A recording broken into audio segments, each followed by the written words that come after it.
Hello. Kasalukuyan kami nandito waiting sa bae. Yan. Waiting ako dito. Yan yung truck namin sa likod. Yan. Yan yung driver namin at saka yung kasama namin. Yan sila. Waiting. Alauna pa raw kasi yung geyser namin. Ibig sabihin, anong oras ba? Kasi kanina pa kami mga 11 nandito. 11 ng umaga. Hindi pa kami ng mga isang oras may higit pa. Ayan sila mga kasamahan ko. Ayun. Lock namin. Ayan, tingnan nyo ang dalawa.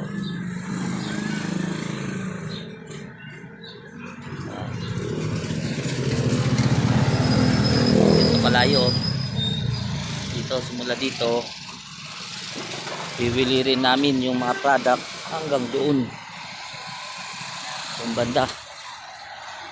Yan, ganito kalayo. Bibili rin namin yon. Ibig sabihin, lalagay namin sa karitela.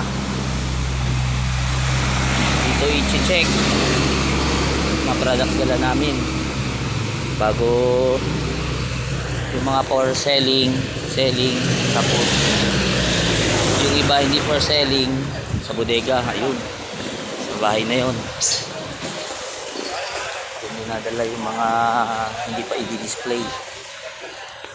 Dito kalayo. Dito namin ilalatag. Mainit. Dito namin ilalatag mamaya. Walang pendizer. Alauna pa raw. Kami lang naman ang mag-deliver at ang tagal. Ay pa namin pendizer. Kalayo. Ayun. Tapos kabila pa kanto. Bawal kasi magparada dun sa harapan, baka mahuli kami. Yan ang buhay ng mga nagde-deliver. Tapos yung mga hulog namin sa PhilHealth, nanakawin lang. Mantakin nyo, 90 billion yung pondo, kukunin lang. Hindi naman buwis yun mga yon.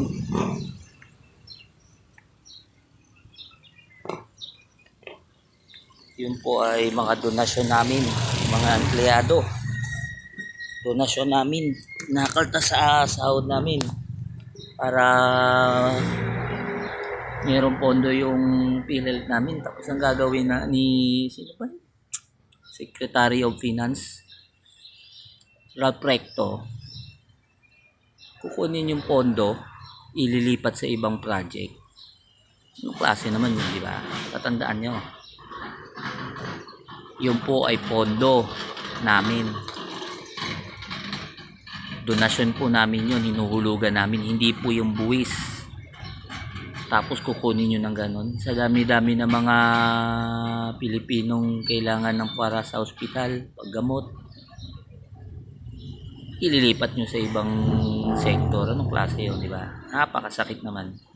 Harap-harapang pagnanakaw po ata ginagawa sa atin, no, mga kababayan.